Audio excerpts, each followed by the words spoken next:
Excuse me, can you rev it once?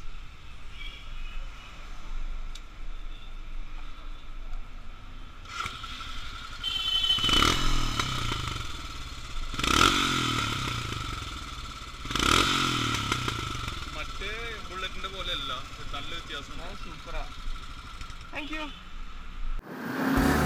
Hey guys, I'm just after my Royal Enfield Himalayan test drive. So altogether, I like the bike. So when talking about the Royal Enfield Himalayan, like I'll just give you a comparison between the other REs, like the classic Thunderbird, Continental GT, and the Electra. I have driven all of the other Royal Enfields. So what I found is like now they have come up with a unique design. In the sense, they have covered all the drawbacks or the cons which their customers have been reported to RE. So I'll tell you few things which are the good things of Himalayan from the other REs as well as the bad things too. So the one main good thing which I found is that it doesn't have any vibration when you compare it to the GT or the Thunderbird. It doesn't have any vibration at all. And wow,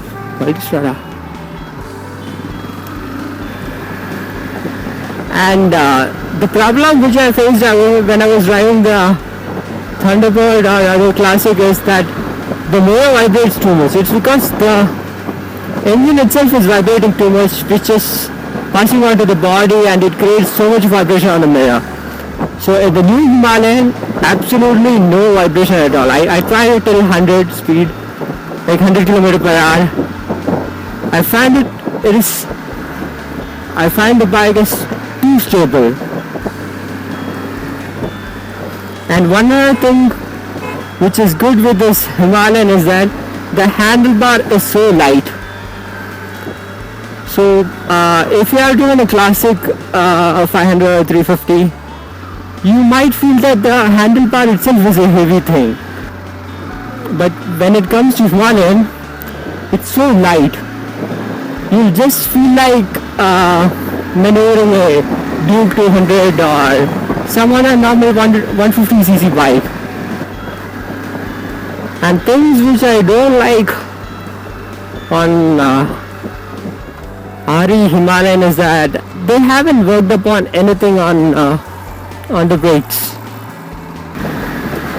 Not well understand. It is not bad, but it is just okay. Like how you feel on some other Royal Enfield bike. That's all.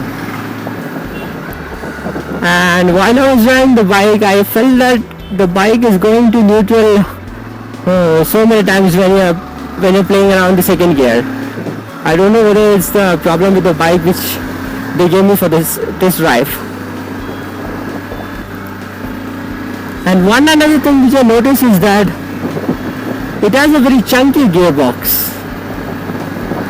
I haven't been to any of the off-roading sessions and all, so I don't know how it has to be for an off-roader.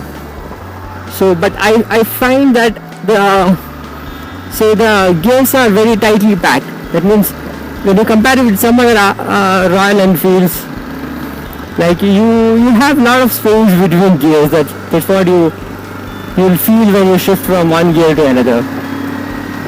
But in this, I didn't feel that. And one good thing is that they have worked upon the exhaust a lot.